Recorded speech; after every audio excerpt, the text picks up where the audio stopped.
It is aluminum. that that piece was plastic. All right. We didn't break it. Thank you. I did. I toasted too hard. All right. Thank you, guys. We'll start with a brief opening statement from Coach Key first, and Coach Sitake, and then we'll move to the room. Which one? Actually, let me see the one on the table. That shouldn't be there anyway. Yeah, you can go ahead, Coach. Okay. We've done a lot of these opening statements already since we've been down here in the last week and then previous last week, so we'll be short with this. I just want to thank the FCS of having us here and the wonderful time we've had this week. Been a great event. I know our players, our staff, our families have all enjoyed so much being in Orlando. My family's still enjoying it today. They just left to go over to one of the parks, and the kids had a great experience last night with what they did. So we're really excited to play. Excited to play BYU, a team that I've said now numerous times is a team that really should have been in the playoffs this year. And when you look at their body of work and what they've done, and so it's a great opportunity for us at Georgia Tech to be able to go to compete, and that's what we want. Competitors want to compete, and that's what we have. We have two teams of competitors. I'll go ahead and address some of the injuries for our team right now. Just to clear the water on anything, Clayton Powell-Lee, safety, who rolled his ankle in the last game of the season, he'll be out. Braden Manley, defensive end, he had surgery right after the last game to go ahead and repair a shoulder that, we did the same thing last year. You have a shoulder, do it now. Now you got a chance to get him back by spring practice. So went ahead and did the surgery. Chad Alexander, who came back from an ACL this year, he's just going through kind of the scar tissue, whatever. So it's nothing serious with Chad. Just something that he's probably doubtful, I would say, right now. I wouldn't go ahead and rule him totally as out, but he is doubtful. And again, it's nothing serious with him. Just something that, probably a weak type deal. We tweaked it a little bit. Savion Riley, hamstring, and then Isaiah Canyon, receiver. He's got a little issue that he's got to get worked on, and hopefully be able to get him back for spring ball as well. So that's the injuries. Want to clear the air with that. At this point, other than guys who might have made a decision to leave the football team, we have 100% participation with the guys on the team playing in this game. So really excited for that. I'm excited to be able to compete tomorrow. All right, thank you, Coach. Coach Sitake? Yeah, just echo what Coach Key said, that we're really excited to be here. And we've made a bunch of announcements already, and just in terms of how much fun we've had here, and just like Georgia Tech, we actually enjoy being at the service projects and the amusement parks with Georgia Tech. Their players, a great first-class organization. Coach Key does a great job as their leader, and they're an extension of him. That they're tough young men that love to compete, and they're very courteous and kind as we go through this. But I don't expect them to be kind tomorrow during the game. But it's okay. I think this game of football, you can have tons of respect for each other and enjoy the festivities of what the FCS has provided for us here with the Pop-Tarts Bowl, and then get to competition. I think everybody, as they get closer to the game, the sense of urgency is starting to pick up. And honestly, it's just we enjoy being around our players and around our team, and these guys enjoy each other's the brotherhood that we have and that we've established. I can see the exact same thing with Georgia Tech. And so everybody wants to win because they want to send their seniors out the right way.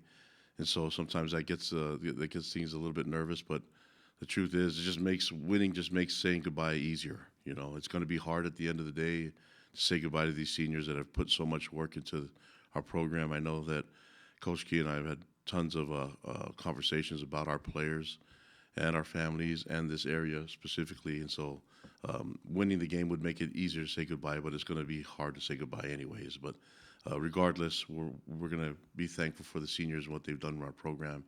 And it's more than just the one game that we're going to experience tomorrow. But this has been a lot of fun, and just want to thank everybody involved. And our families have had a great time. It's a great reward. The bowl game's been amazing. because it's a great reward to the players, their families, also our coaches and our staffs and their families. And selfishly for me and my children, they love being here. So I think the FCS is smart.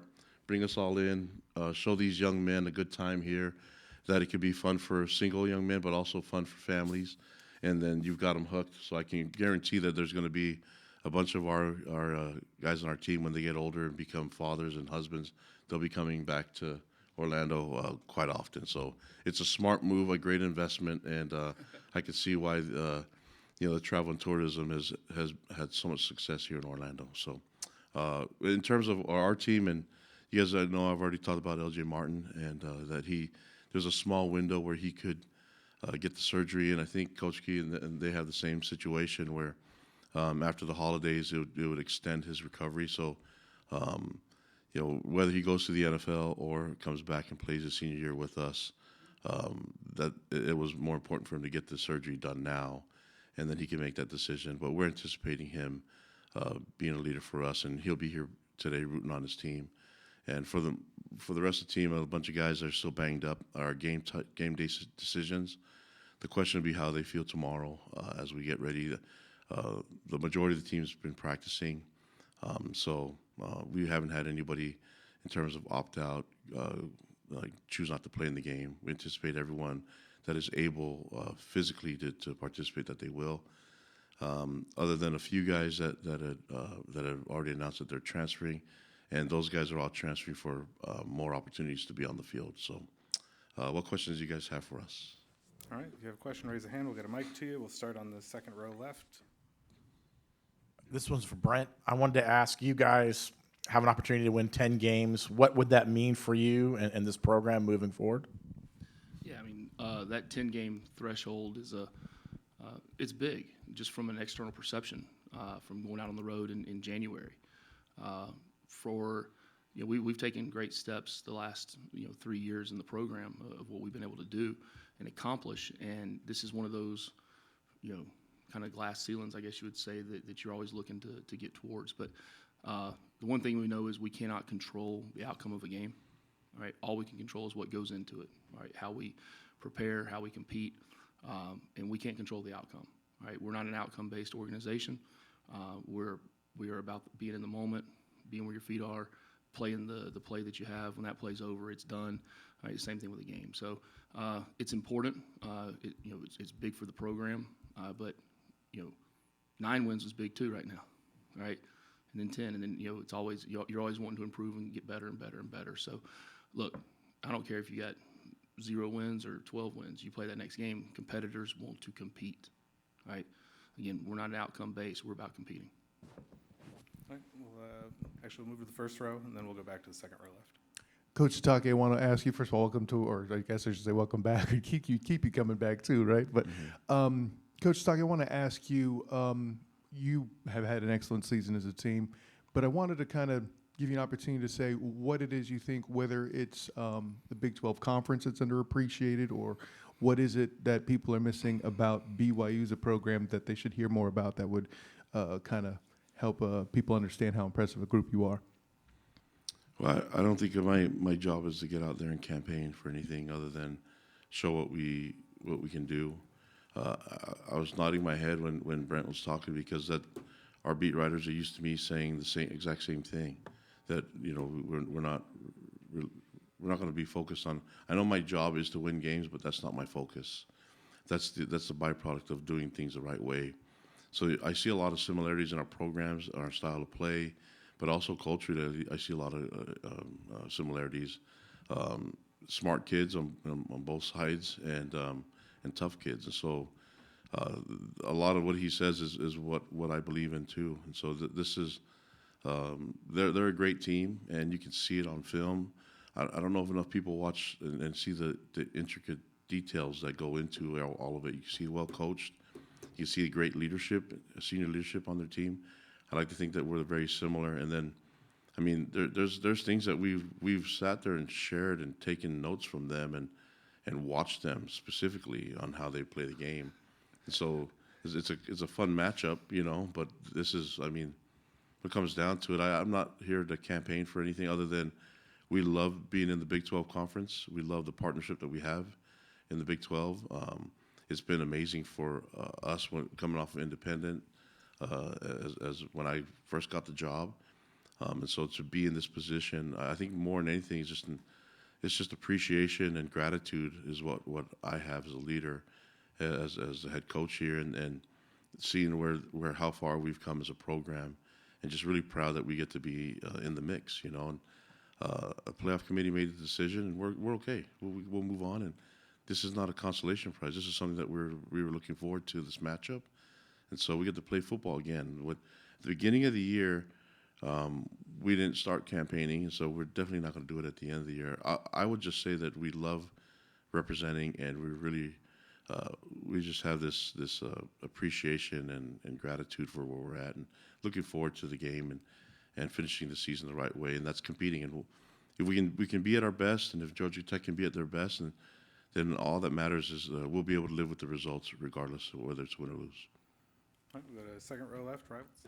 Brent, I was curious what your assessment's been of the offensive staff making adjustments here and Chris calling the game, and just kind of how you guys have proceeded with that with the bowl prep. Yeah, look, the days of having 5 coaches on offense and 5 coaches on defense are so far gone. When coaches come and go, and that's going to happen, right? They're going to look for different opportunities. They're going to look for elevation, what might be in their mind elevation or not. They're going to look for different, whether sometimes it's family reasons. You can't control those things. I learned a long time ago, you can't control other people's thoughts, wants, desires. My focus is on our team. So we've got plenty of people on that offensive staff, believe me, that are doing a heck of a job. Chris's leadership has been, he's been unbelievable these last 3 weeks from the time that I brought the offensive staff in and told them what my plans were. He's taking the bull by the horns, and it's a great experience for Chris to be able to call it. I mean, it's not, look, the calling it part of it, that's such a small part of being a coordinator, right? It's the organization, the leadership, the management of people, holding people accountable. That's what being a coordinator is about, right? And that's what you look for in coordinators, leadership. He's got a very, to know Chris externally is not to really know who he is, when he's in the room with everyone. And, he's a strong personality, right?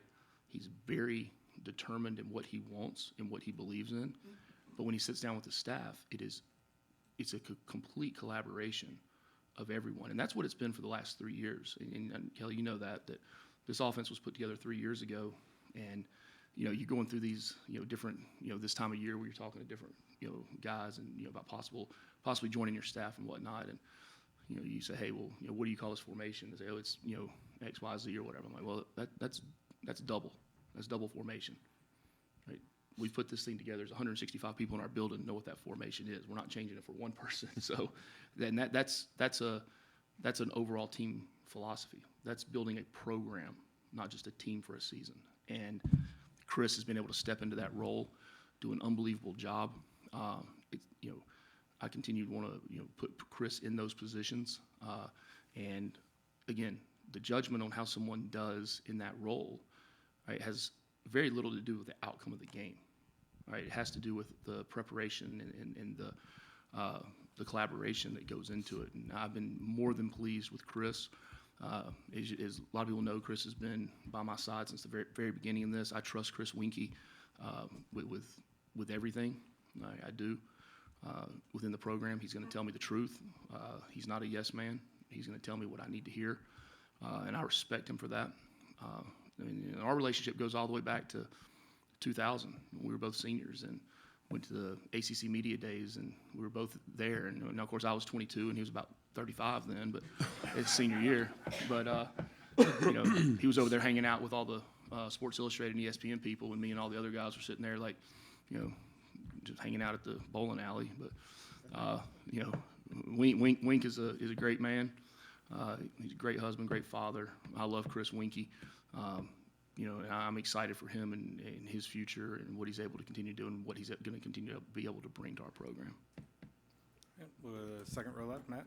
Yeah, Kalani, this is for you. I wanted to ask, similar to what I asked Brent about, this opportunity to play in this game. You get a chance to possibly win 12 games for the first time since 2001. What does that say about the direction of the program? What does it say about the guys who've been around this team to be able to get to this point the last couple of years? Yeah, I would say very similar to what Brent was saying, is that when you're doing things the right way, people are going to want your guys. And so that's especially your coaching staff. So we've had a lot of people that are interested in our coaches and myself, and that's a good sign. You know, it's difficult when you're the head coach and you're trying to keep things going, but if you have a great foundation, like I know Georgia Tech has and we have, I mean, there's times when Lavelle was when he was coaching. I mean, he had Mike Holmgren and Scoville and Norm Chow and all those guys were in there. I mean, this is like Andy Reid and all those guys were on the staff. And so I think if you have a lot of coaches doing great things, just like Brent's done, then guys are going to want them and they're gonna go to other places. That's a compliment. It's just hard to, because you put and established everything, and then you're like, well, man, I got to keep doing that. But that's college football, and in some ways, it's even with the players, you know. But eventually, we're going to get the guys that want to be there, and the guys that you know, whether players are coaches or staff, and we'll go to work. And so the thing that can be consistent, that's why I'm really happy about the long-term deal at BYU is being able to establish a foundation and make sure that it's sustainable, and that we can, you know, overcome anything, whether it's losing coaches to opportunities. I mean, give them options and all those. It's awesome. It's great for those guys and their families. And so, you know, you look at like Brent and talking to him and Sark last week, and you see the connections they have with all the coaches. That's what Nick Saban's done. So we would be foolish to not try to do the same thing, you know, and that's a good sign for Brent, good sign for all of us that people want our coaches to become leaders and coordinators and be part of their programs too. All right, we got time for two more. We'll do one here on the We got on a the lot right. of time. Oh, we got. You tell me. I'm on your time. We got time for at least two more. We'll do one on the right and then one on the left, and see how we feel from there. Kalani, I wanted to ask you about the contract extension, and do you think over the last few weeks that the added resources for your staff has allowed you to keep some of the staff members that maybe you feel like you might have lost in years past because you've won 22 games over the last 2 years, and do you expect everybody back? Yeah, I can't foresee the future and say, I mean, I do know that I have coaches on my staff that want to be head coaches, and most of those opportunities, they'll come along, and so I want them to, I mean, we can be transparent as much as we can about it, but it's going to be really difficult, you know, as we go through this. I just need to know how to sustain it, and a lot of it is now that the NCAA has given us an opportunity to have more than one coach have a position. So I think Brent said it earlier, we don't need, you can have 20 to 30 coaches if you want, and so it's just a balance of how many and then who to replace them with. And so there's a bunch of guys that know what we're doing, and just like they're going through, you have the play calls are already done. I mean, you have them established, and these are the calls that you're going to make in a certain situation. And then when you get there, you allow the play caller to have a little bit of instincts to make that call. But as head coaches, we're the ones that override all of it. You know, I can be a jerk about it and say, I'm calling all three phases. Leave me alone. I got it. You know, and but you know, Let's do that in the second quarter. yeah, I haven't done that yet, but I don't know if I want to do it. But I do trust the guys that are there, and it's a great learning experience. I mean, we've all done it. You know, we've been graduate assistants. We've gone through the position coaching. We've gone through the play calling and coordinating and recruiting and all that. And so it's nice that we're able to mentor a lot more young men and women on the staff to help us get the job done. And so in a way, it makes it an easier transition. But it's tough because you don't want to lose any of your guys. Just like we're losing our seniors tomorrow, we don't want to lose any of our family members. I mean, they're there to help us, but that's kind of attrition, and that's life, and that's life in football. All right, we'll go to the left side of the aisle, then we'll come back across the aisle and down in front, and I think we can close there. Coaches, this one's for both of you guys. Just because you have kind of a unique perspective, having had your name kind of in the mix with other coaching jobs around college football, but this is more of like a broad overview type of question. Just what your thoughts are on the state of college football and the calendar and the way kind of everything is kind of coming together. All right, so, see, I told you we need more time. This is a broad question, but I'll try to make it very pointed to what I want to get across. But I think the state of college football is in the greatest place it's ever been. All right, the fan experience, the viewership, the engagement of college football is at an all-time high. I mean, just the amount of people that are watching games, watching playoffs, the amount of people that wake up on Saturday mornings and watch game day. Maybe it's for all of Nick's cussing, but it's just overall. I mean, you look from whether it's Thursday night, whether it's Friday night, Saturdays. College football is a way of life in so much of the United States, right? And so I think college football is at the interest in it is at an all-time high. Okay, now when you look at the other things, I mean, and I say this all the time, there was a time when there were not face masks on helmets, right? And that changed. There was a time when they started out and there was, voted on who the national champion was, and sometimes it was a split national championship, i.e. the last time Georgia Tech played a bowl game in this stadium, right? So times change. If you look in college football, about every 15 to 20 years, there's a major overhaul in college football, right? And sometimes you don't even recognize that it's happening until it's just part of the game, right? We're going through one of those right now, right? We have been for the last probably 18 months to 2 years, right? It is a change in college football, right? Well, massive changes like this don't just happen overnight, right? The final way to do it or the best way to do it doesn't just happen. And when you sit in these meetings like we have to, and you hear people talk, well, yeah, it might sound like a great idea to change the date on the calendar. But then when you start digging in and all the things that go along with that and all the things that affects, right, at the end of the day, right, our job is to graduate players from college, to give them opportunities that a lot of them would not have had to go to college, to get a degree and change their lives, create generational change in families, right? We do that through the avenue of football, right? I'm speaking to myself. I had no business going to Georgia Tech. Zero. The game of football provided that opportunity to me to go to Georgia Tech, right? It changed my life. It changed my family's life. It changed the trajectory of a lot of things, right? I look at this every day. Like Kalani just said, yes, we are judged by the scoreboard, by the wins and the losses, right? But I put my head down at night knowing I've done my part of putting better young men in this world, right? And that has not changed. That will not change. That will not change at Georgia Tech. We just had the highest GPA in the history of our program in 133 years, I think it is, a 3.17. I have 62 players on the team that I've signed an appeal for. It means they had under a 2.55 in high school. They have a collective 2.86 GPA at Georgia Tech. 20 out of 24 freshmen that came in made Dean's List at Georgia Tech. All right? Those values have not changed in what we're really out here to do, and that is to create better young men, to change the lives of young men that come in at 17 and 18 years old. All right? And some of them that come in and they're transfer and they're there for 6 months. All right, but when you get that stamp, that GT stamped on your life, all right, it changes it.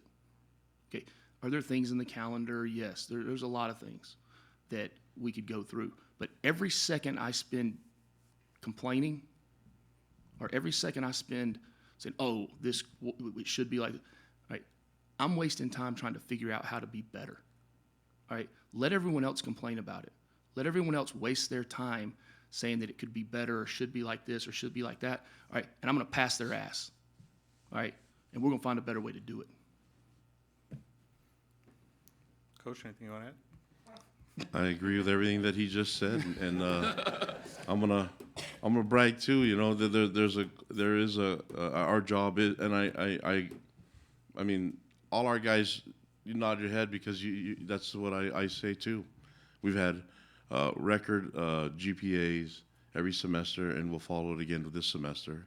And so the correlation of them doing well in the classroom and off the field in terms of service, and I mean, our guys do a lot of, with the platform that they've been given, they've done a lot of service, a lot of helping the community and promoting just good things in life. And so The reason why we want to be in college coaching is because we get to be involved with their education and be involved with their transition from a young man to an adult.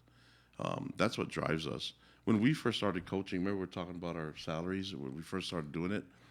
I don't know if a lot of people would be doing that if those are the starting salaries when we started this gig. We did it because we had amazing head coaches and amazing mentors along the way, and we wanted to be like them. I wanted to be like Lavelle Edwards, and I idolized what he did, and then all the coaches that were on that staff.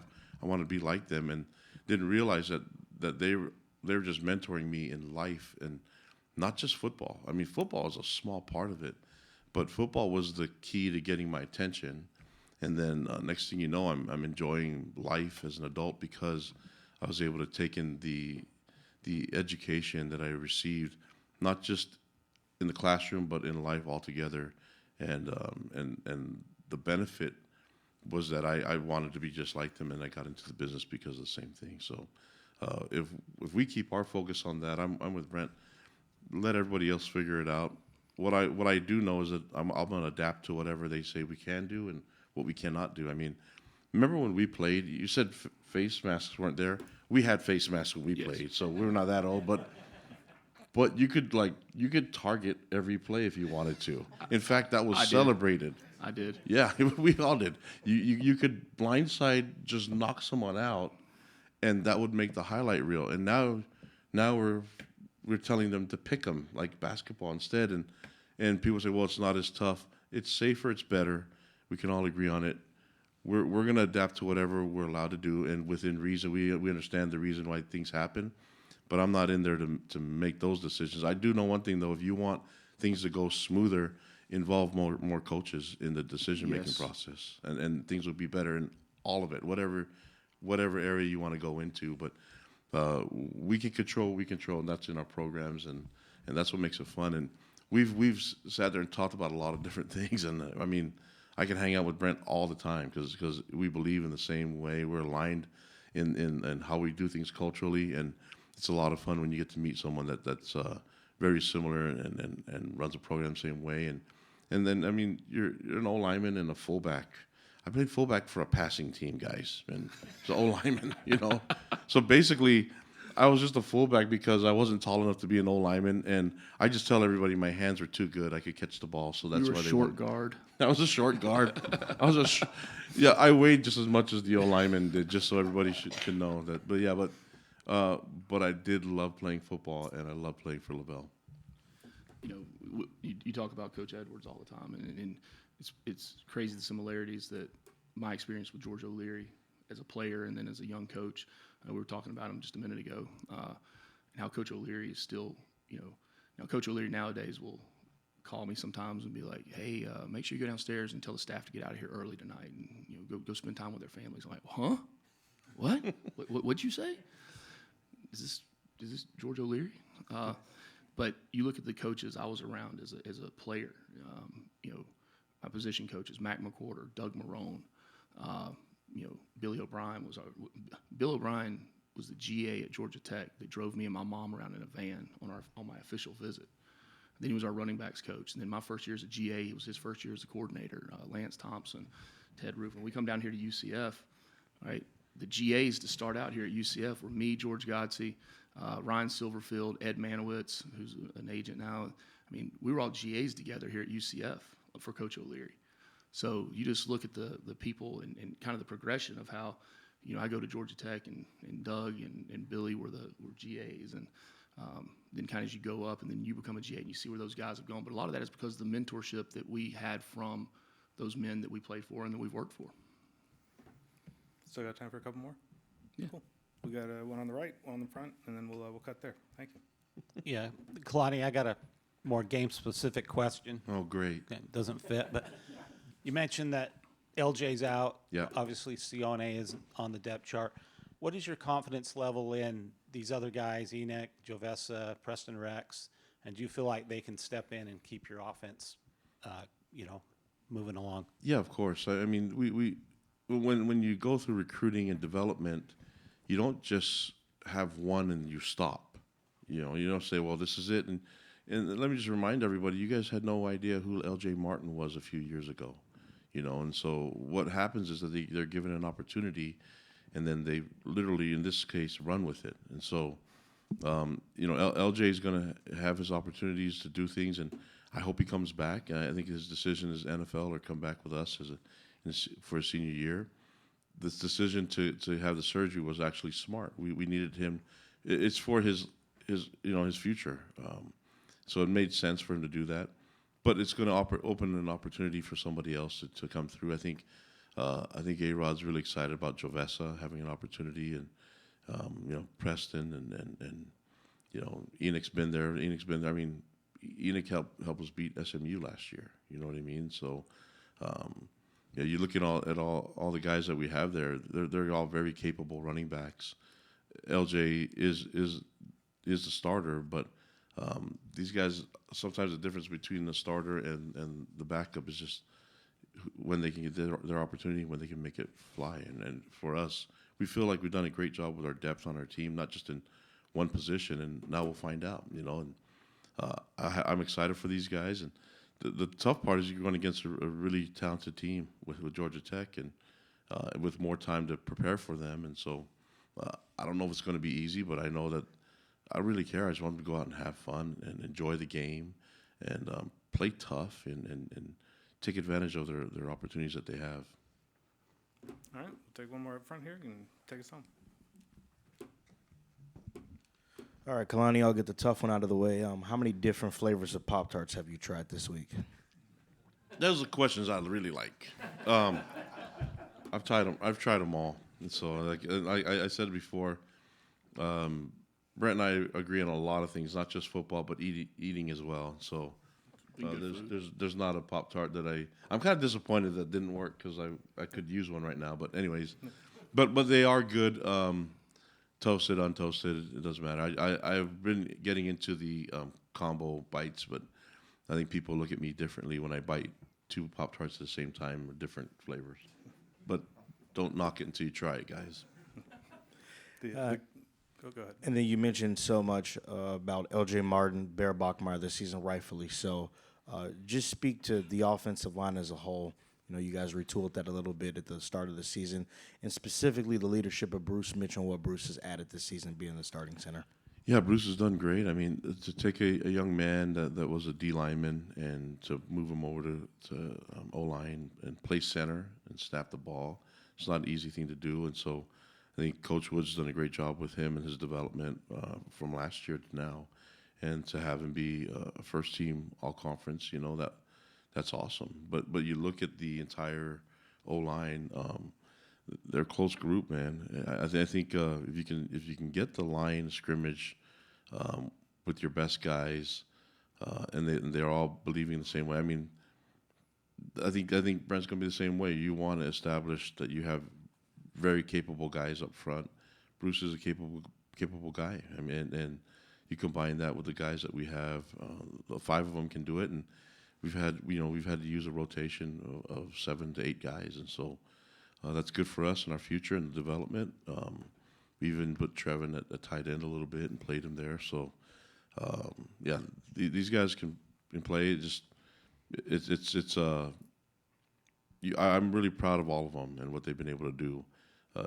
This is going to be a tough matchup. I want our guys, and they know it, and it's going to require us to be at our best. And I mean, Georgia Tech, they're ranked in top 10. They're number 7 in the country at one time, and you could see the talent and the skill there, and the toughness, the way they played Georgia. I thought they had Georgia, and that was last year too.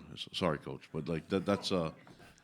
But I mean, there's a lot of teams that weren't in that place, and so when you see that, I think people look at the score and then they just bypass what actually happened in the game. And I think a lot of credit needs to go to what Coach Key's been able to do with that program and how tough they play and how they show up at those moments. And so, there's been a lot of talk about the playoffs expanding and everything. That would be pretty cool too. But I just love the bowl game. I love the fact that we get to be out here and experience this for these young men and for the families and for everybody, and being included and kind of mingling with the community. It just makes it makes it even more enjoyable. And now we're all here playing a really tough Georgia Tech team. It's going to be good. I think no matter what, this is going to help us next year, just like last year's game did. The preparation, but the focus on the game and having it be such a difficult opponent, I think will really help us. It's made our team better already in the preparation, and then I hope and I believe it will springboard us into 2026. Awesome. Thank you both for being here this morning. We appreciate your time today and all week, and we look forward to seeing you tomorrow on the field. Thank you. Thank y'all. Go Jackets. Go Cougs.